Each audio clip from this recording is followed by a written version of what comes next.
السلام عليكم، ازيكم عاملين ايه؟ يا رب تكونوا بخير. النهاردة هعمل معاكم حلو سهل وسريع ومش مكلف ومش هياخد منكم وقت خالص.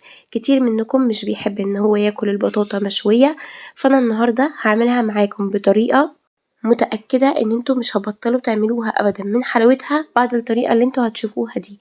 وكمان عشان سهلة جدا ومش مكلفة ومكونات موجودة معانا في كل بيت. هنعمل النهاردة البطاطا بالكريم كراميل. تابعوا معايا الخطوات وكلها بجد بتتعمل في خطوة واحدة بس، وفي الآخر بنضربها في الخلاط. تابعوا بقى معايا الوصفة. لو انتوا أول مرة تشوفوني ما تنسوش تعملولي اشتراك للقناة وتفعلوا زر الجرس علشان يوصلكم كل وصفاتي.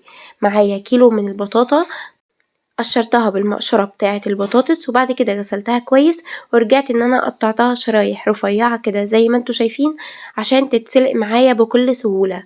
بقطعها شرايح رفيعة من البداية عشان لما اجي اهرسها تكون سهلة معايا جدا. هضيف اول حاجة كوباية من السكر وعليهم بنزل بكوبايتين من المية، مية فترة عادية جدا علشان خاطر بس تسهل معايا عملية السوى بتاع البطاطا. وطبعا الكوباية اللي بعاير بيها السكر هي الكوباية اللي انا بعاير بيها المية. برفعهم بقى على النار حوالي تلت ساعة كده بالظبط.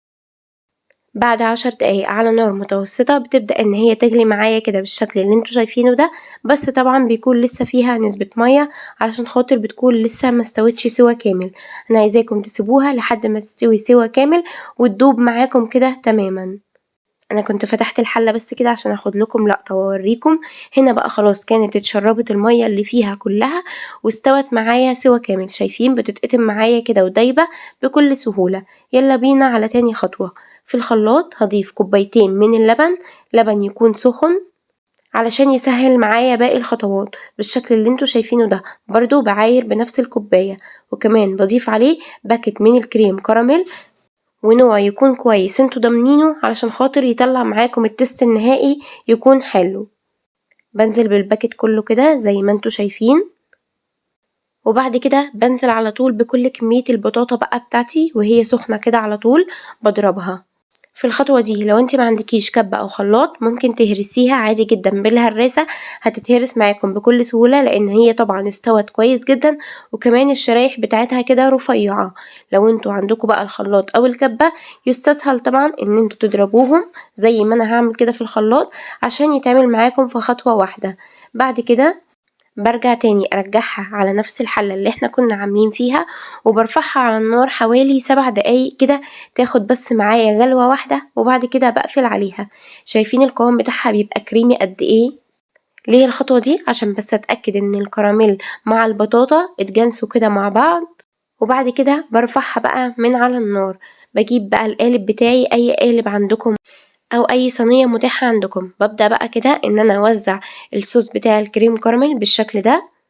بوزعه كده في كل الاتجاهات وده بيجي مع الباكت بتاع الكريم كراميل.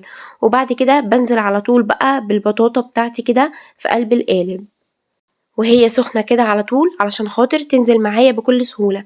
ما ينفعش ابدا تسيبوها لما تبرد وبعد كده تحطوها في القالب لان هي طبعا لما بتبرد بتبدأ ان هي تمسك، فوهي سخنة كده على طول بحطها في القالب وبديها خبطتين 3 كده علشان اطلع منها اي هوا موجود فيها.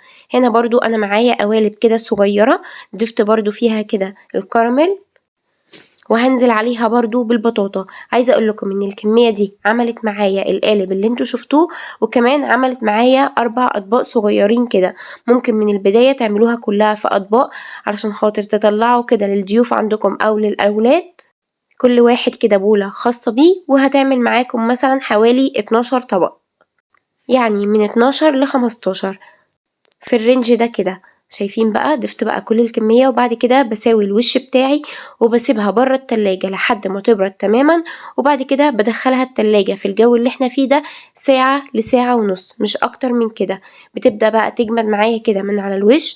هنا كانت جمدت معايا بره التلاجة وبعد كده دخلتها التلاجة ساعة ونص بالظبط. وابدأ بقى ان انا انزلها كده من القالب. شايفين بقى الجمال والحلاوة؟ عايزة اقول لكم بجد خطيرة. وكمان الكاميرا ظلمة الحقيقة، عايزة اقول لكم ان هي في الحقيقة كان شكلها احلى من كده بكتير. ده الحلو بقى السهل السريع اللي فعلًا ممكن نقول إن إحنا ممكن نقوم نعمله في أي وقت، ومش هياخد مننا أي وقت خالص ولا أي تكاليف كتيرة، حاجات موجودة في كل بيت وهنزود عليها من برّه حاجات بسيطة مش أكتر من كده. شايفين بقى كل معلقة، عايزة أقول لكم أول ما تبدأوا في أول معلقة هتبقوا عايزين تخلّصوا الطبق كله بسرعة من جمالها. هاستنى منكم بقى إن أنتم تجربوا البطاطا بالكريم كراميل على طريقتي، متنسوش تكتبوا لي رأيكم في الكومنتات. لو أنتم أول مرة تشوفوني ما تنسوش تعملوا لي اشتراك للقناة وتفعلوا زر الجرس علشان خاطر يوصلكم كل وصفاتي. وما تنسوش دايمًا إن معبوسي طه دايمًا حلاوتها في تتبيلتها. وانتظروني إن شاء الله في فيديو جديد ووصفة جديدة.